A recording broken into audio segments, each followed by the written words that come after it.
Good afternoon, ladies and gentlemen. Welcome to those in attendance and all watching on television or via the internet. I'm Paul Jones from the Raptors broadcast team, and again, thank you for being here and joining us today. Over the past several years, we've watched this team, the Toronto Raptors, and this city embrace winning at an extremely high level. And I believe it's fair for me to say that everybody is hungry for more. Today marks a new chapter as the Raptors progress towards reaching the ultimate goal of an NBA championship. Nick Nurse has been a big part of the team's growth in recent years and one of the bright strategic minds in the game today. More importantly, he's been a winner wherever he's coached. He ranks second all-time in NBA G League victories and is the only person to lead two different G League teams to a championship. At this time, it's my pleasure to introduce Raptors team president Masai and Nick Nurse. Gentlemen, thank you for being here today. And now that the postseason has been completed and all the evaluations have been done, along with your due diligence, Masai, I guess we have a chance to look forward to the 18-19 season. I'll start by asking both of you a couple of questions. First, Masai, for you. You've now hired your first head coach as a general manager or as a team president. Can you walk us through the process that led to Nick being your first hire? Thank you, Jonesy. First of all, thank you to everybody, the media, obviously MLSC. I thank everybody for being here on what we feel a special day for the Toronto Raptors. Congratulations, Nick.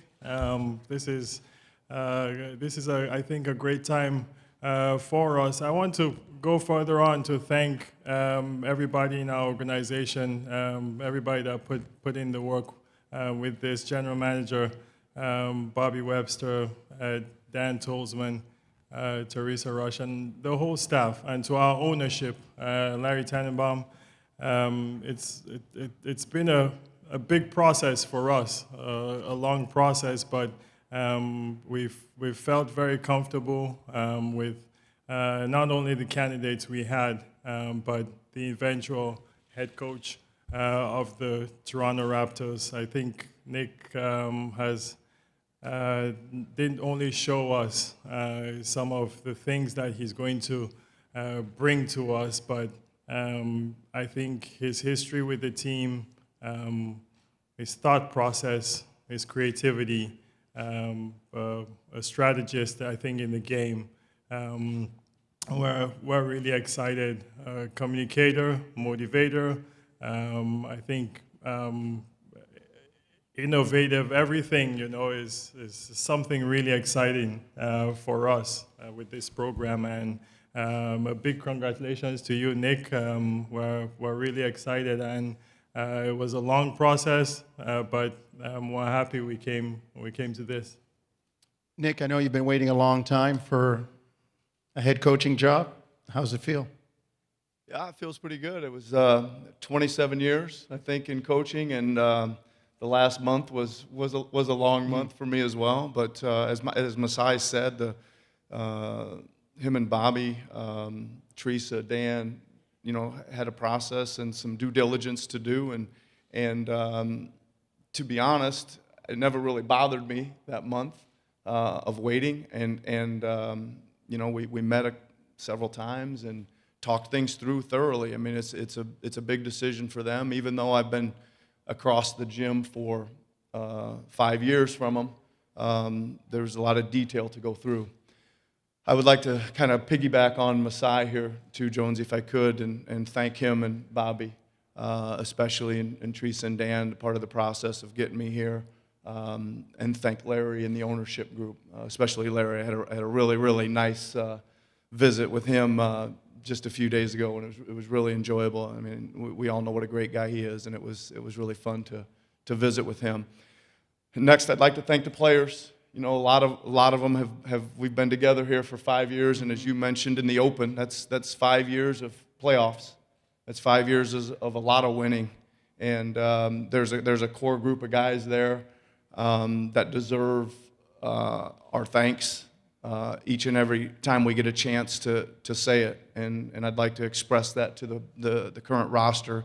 And there's also a young group of guys that people doubted what they could have done at the beginning of the year last year, and they really, for a 12-month process, worked extremely hard. And again, I'd just like to thank them for all their hard work. I'm going to open it up to the general public and the general media in a second, but I've got one more. Nick, you've talked about that roster. You've inherited a very accomplished roster, and I guess the natural question is, what's it going to look like? What does a Nick Nurse team look like? Well, I think, first of all, Jonesy, I think the game in general is changing so fast right before our eyes. I think it's changed so much in the last 5 years. It's changed so much in the last 3 years. So I think, the leadership that I'm bringing and the coaching staff that we'll eventually hire is we've got to be innovative, right? We've got to be trying to think of what's coming next before it comes next if you want to stay ahead of the game. And tried to bring some of that. I've tried to make steps in my career to continually learn and learn about this and learn about that and test this out and test that out and keep what's good and throw away what's bad. And so that's part of innovation. And I think Masai touched on it too. I think we want to be creative. I think you're going to see some different things. There's probably going to be some uncomfortableness at times when we try things that are maybe a little too far outside the box. But it's again, the season's a process. The summer league leads to training camp, and the training camp leads to preseason games, and the preseason leads to regular. We want to try some ideas and some things and try to put our guys in different positions, try some different combinations, etc. To prepare us for the playoffs, which is what matters. Great. Yep. Steph and Phil are out there, folks. Name, affiliation, and the floor is yours.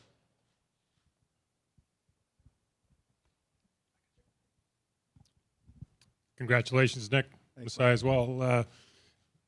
27 years, Nick, how did you celebrate? What do you do when you get a job like this that you've been working for such a long time? Well, it's I know it wasn't much celebration. It was kind of obviously call the people that are close to you first of all, and then the things start coming at you pretty quick and getting to work really. I'm not sure. I had a good celebration last week, maybe pre-celebration. I had a nice trip to England with my son Noah, and we'll celebrate at some point, but we're working right now already. Hi, Courtney with CP24. So you guys typically do very well in the regular season. The struggles come up in the postseason, right? So, Nick, do you feel you have a different enough voice from Dwayne Casey to kind of get the team over that hump? Well, yeah, I think first of all, I need to mention Coach Casey and thank him. He's the one that originally brought me here as an assistant, and again, we shared a lot of winning together, and he's a competitive guy. He's a great professional. I learned a lot from him, but you can't take away the 5 years of what you've shared together. But again, mentioned it already. The success that we want to have is in the playoffs. That's what every team in the NBA goes for. And yeah, we need to make sure we try a few new things here and there. Try some different rotations. I think where you'll see most of that would be a little bit more creatively on the defensive end as the regular season, preseason, just so we can try and be ready for more things in the playoffs. I think the playoffs change so much what happens defensively. The games come at you so fast in the regular season that everybody's kind of playing their baseline philosophies so much, and it comes to the regular season and all of a sudden you're trying to do some things that you haven't really practiced enough, and I'd hope we can do that and get some different looks at some things so we're ready to go on both sides of the ball. Josh Lewenberg, TSN. Nick, congratulations. Thank you. Where do you see the biggest areas of adjustment transitioning from an assistant role to the leading role, especially making that jump in the same organization? Well, first of all, you know this. This is really the only assistant job I've had. I've been a head coach for almost 20 years already. So running the team is, from a basketball standpoint, it'll take me a few games to get back up to speed with that with a 5-year layoff. But you know, this thing, and this is one of the biggest parts of the job, is it's a big management position from things other than basketball, right? The organization's big. There's a lot of departments, and there's a lot of things going on. So, you know, being able to manage all that and be the leader of all that is important. So I see that as probably getting used to that first and foremost, and making sure we can get the team to the floor to practice and the team to the floor to the games. That's kind of always been my motto of all the different strange jobs I've had. Is it didn't really matter much as long as I could get my team to the practice floor and my team to the game floor. We could get the basketball part right. Eric Corrine, The Athletic, congratulations. You mentioned the staff. Is there anybody that you'd like to retain that's still currently here? And what are your general thoughts on what you want to add in terms of experience and resumes? Yeah, I mean, it's pretty early on all that, Eric. Again, it's now my chance to do some evaluating and looking and shuffling the pieces a little bit. I will say this. I think I'm going for a certain look to the staff. You know, I'm concentrating on the front of the bench guys now, and I think there's kind of some categories there that I want to fill, and I've kind of got a depth chart in those categories, and you know, we'll go from there. I think it's really important that we get an experienced staff. Guys that have been head coaches to me at some level is important to me. I'm not saying all of them are going to be that way, but I value head coaching. Just because it's good to know what it's like to be the decision maker and to have those guys that are assistants that have done that, and I just think that channels the ideas that they give you. They're more constructive. They're more objective. They understand your position a little bit better. So it's a little bit of a working process, Eric, but it should be moving along here pretty quickly. Steve Lung from Sportsnet. Congratulations, Coach. Thank you. You mentioned how like you wanted to make adjustments both defensively, offensively. Can you give us specifics? Like, would that be like more zone, a lot more threes? Just a sense of like how that's going to be. Well, you know, let's just first talk about the offense. I mean, we think we know what our offense wants to look like, and made a big change to everyone's credit. You know, our fellow assistants this year, and Coach Case, DeMar, Kyle. I think to everyone's credit, we made a really nice adjustment for moving the ball. Our assist numbers went up. Our offense kind of held through in the playoffs by the numbers, even though, you know, again, all those statistics are a little. You know, you can read a lot into them any way you want to sometimes. But I just think defensively, there's so much. Again, the game's changing so much. There's so much switching going on. There's so much. You know, you got to figure out double teams, rotations, how you're taking away the three, how you're challenging shots, how you're protecting the rim. I just think there's a lot more creative ways being done right now, and I think there's some creative things to do that we can figure out that we've kind of thrown out there, and we got to get our head around and polish up a little bit. Just to, you know, it all comes down to this. It all comes down to putting the players in the best position they can be successful, and that includes defense. You know, if a certain guy can't fight underneath the basket against a bigger guy, then let's work on things to keep him on the perimeter. And I don't think zone's the answer, but I just think it's zone concepts combined with man concepts. And again, I'm trying to polish some of that stuff up, but I think you'll see us try some of it here in Summer League and in the preseason and in the regular season. Hey, Nick, Dave Feshik from the Toronto Star. Dave. A long list of coaches have been relieved of their duties for not being able to get past LeBron James in this league. How would you have approached that Cleveland series differently than Dwayne approached it? Well, I think, Dave, I'd like to answer that thing from, you know, assistant coaches have a lot of ideas that they give, and I really tried for the entirety of the time I was here to always give the best options, and then it's up to him to decide what to do, right? And I think the finals and our series had a lot of similarities to them, that we had that game won at home won it felt like about 6 times, and it got away from us. And I really think that changed the complexity of the whole series.